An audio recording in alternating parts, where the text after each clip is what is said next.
Yeah, assessing day by day. Assessing is improving a lot. So assessing day by day, see how it goes. Let's see how it goes. Anything else you can update us on at the moment? You know how it goes. Some players, it was a tough game. Recovering, assessing, and then preparing.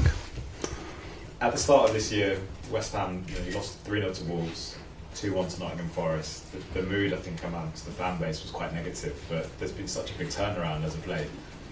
How have you turned things around? No, it was not me. It was, I think, it was the players. The players been able to improve our game. The results are helping.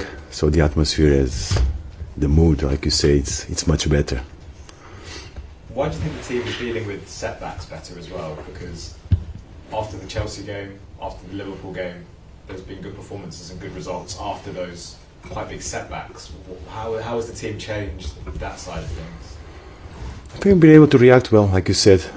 Not every time is possible, but the bounce back from poor performance is always important, especially in the fight that we are involved in. And we saw against Fulham that the players reacted pretty well after Liverpool. We achieved a good performance, a good result. So we hope it continues. But what we really consider is to avoid setbacks. So let's try to keep this flow as long as we can. You've talked before about how the mood in the camp is always better after a win. Everyone comes in smiling.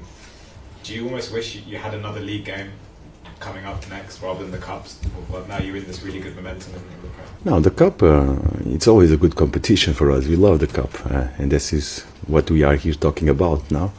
Let's focus on the cup. It's really, really important. It's in our home against a tough opponent, but a competition that we want to try and go through. And you've said before that you have to just concentrate on West Ham. You have to concentrate on the games that West Ham have, taking things into your own hands. Is it hard though not to be invested in a game like last night when Tottenham are playing one of the teams that you can potentially catch? Is it hard to watch that without emotion? Now we see all the games. What we know is that we cannot influence on nothing. We just as spectators, so it doesn't mean anything for us. We're still in the same situation. We have a lot of work in front of us. You can really watch a game like that where the team is really close and kind of stay emotional. Like I said, we watch all the games. Me personally, I watch all the games. Some of them live, some of them then I watch it back as much as I can, because this is our job, is to try and see how our opponents are doing, what is the game going, taking everything, information for us. Was that one you watched live, or was that one you watched this morning, the Spurs game? No, I watch some moments. Then was another leagues going on. Look, what I see at home is not important. Is what I'm trying to tell to you, that we watch all the matches, and we know that it's all about us. We cannot influence. We cannot control anything that happens in other stadiums. In our games, we can influence, and this is our main focus. There's a lot of talk at the moment about when managers come in the middle of the season, and this kind of phrase of a new manager bounce, getting results straight away. When you came in, I think it took you 4 games to win your first game, but obviously now there's been a real big turnaround. Is it quite hard to come in the middle of the season and just change things straight away? Does that new manager bounce kind of phenomenon exist in your eyes? It's always hard to come in the middle of the season, because you have to, first of all, what I remember, our priority is try to know as much of the player, of the team, of the club, and everything becomes harder when you have less time and more competitions, and the need.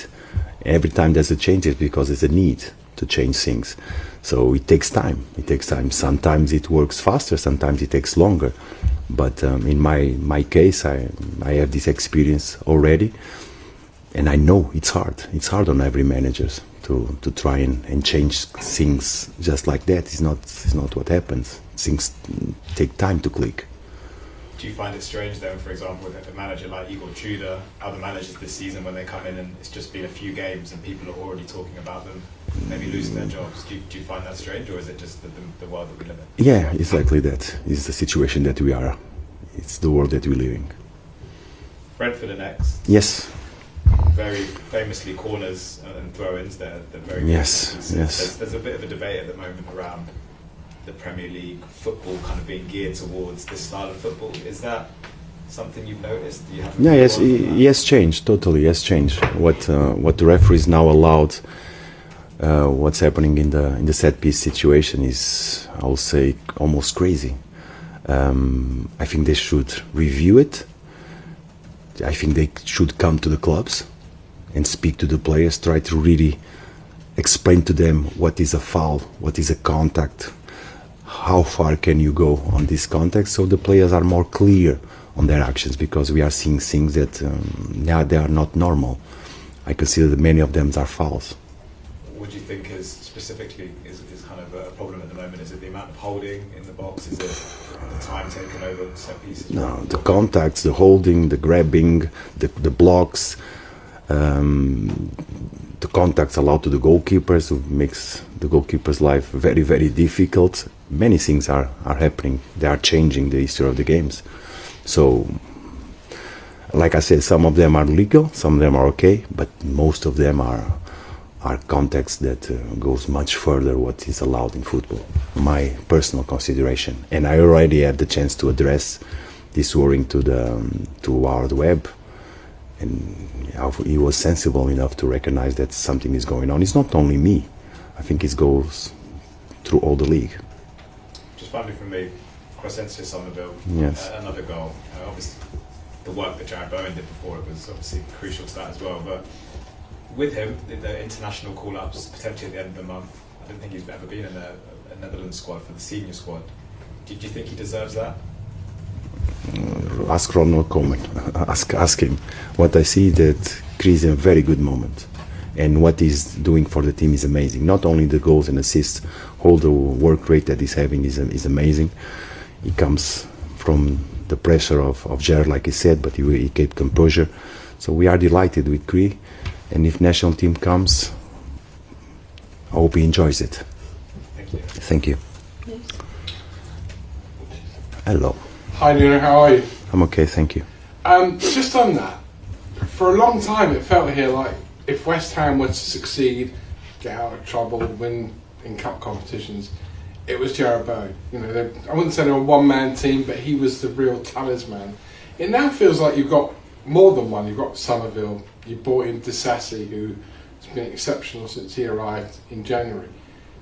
Do you see that now, that your team has kind of expanded from being reliant on maybe just one player to now having 2, 3, 4 players? What I consider that this is the best thing that can happen to us, that we have a lot of options and a lot of players full of confidence, as many as possible, because football is a team effort, and you know that forward players, they are up and downs, they have momentum, they are full of confidence, some momentum they are not. So having as much options as we can, it's only beneficial for us.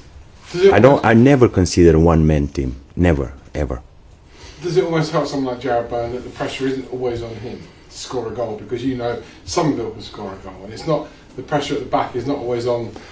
Look, when we have a corner, I'm positive that we're going to score a goal, and always positive that it's going to be our centre halves. You know what I mean? So we're expecting goals from all over. This is the best thing that we have. The expectation of scoring a goal, it's really positive on us. And if this goal comes from midfielder, from a fullback, from a centre half, I don't really care, as long as it happens. The situation regarding corners, you mentioned just there corners. You said earlier it was Corners and throw-ins. Crazy. Brentford, I think, is one of the most effective teams in terms of set pieces. It's a really something that we have to assess for Monday night. They are a big You threat. described before it was crazy, the situation inside the penalty area. Can I Not ask only you- the penalty area, even the throw-ins. If you recall, and you are in football long enough to remind that when a throw-in was bad execution, the referee came and said, look, and now we see throw-ins sometimes inside of the pitch, sometimes the foots are raised. You know the law of the throw-in, that you have to have your both foot. So it's not happening. They are not acknowledging that part of the game. So that's why my worries with the referees. Also, regarding corners especially, we've seen, I mean, Liam Rossini was saying the other day that, you know, the amount of the goalkeepers now being obstructed in trying to get to the ball. So I'm asking you, because you were a top-class goalkeeper, but you're also a top-class coach. So do you teach your players how to get right on the edge of the line of what is legal, but then wearing your goalkeeping hat, you obviously know, hang on a minute, that's really difficult for a goalkeeper, so maybe we could just push the envelope a little bit? Yeah, look, not long ago, a contact in goalkeeper inside of 6-yard box was considered a foul. That's the law of the game. Now it has changed totally. Totally. I'm happy that I don't have to play now, because it's really hard on them. It's really hard on them. It's really, really hard on them. And I think, honestly, it's not because I'm going to face Brentford. It's coming from all over the league. Us as managers, we have a natural worrying and concern about it, because I think it's out of our hands anymore. We don't really know what is a foul, what is allowed contact. We don't really know. It doesn't make sense what I'm saying. Absolutely. It's a big concern. I think she should be addressed. Of course, the games are more exciting. There are more goals. I think it was, I don't know, see a stat, 18 goals coming directly from throw-ins. We never saw that in the Premier League before. That's the problem, isn't it? People going to watch the game on Monday night or any night want to see goals, want to see entertainment. Yeah. It's like if I go to cricket, I want to see sixes. If I go to see golf, I want to see a hole-in-one. I want to see goals when I go to football. Yeah. But there are laws to be considered, isn't it? Fine. So, what you are trying to reach? So the referees are doing this because they want to favor the spectator. The spectator, no. They have to see the falls. I don't know. Last one, the FA Cup. Yeah. I've seen West Ham win the FA Cup twice. I'm that old, right? Can they win it again? And what was your first recollection of the FA Cup? When a little Nuno at home, sitting at home in Portugal, what was the first final you watched? When did you first fall in love with the competition? We love the competition, and we know that it's a competition game by game. We only can think about any kind of dream or if we go through. So what we have to focus is Monday night, tough opponent, Brentford. Let's focus, let's prepare it well and compete. We love the FA Cup. Okay, my first recollection was in the 80s, long time ago. That was the only game that was transmitted in Portugal, was the final, the FA Cup at Wembley. So my first contact with the FA Cup was that, on the 80s.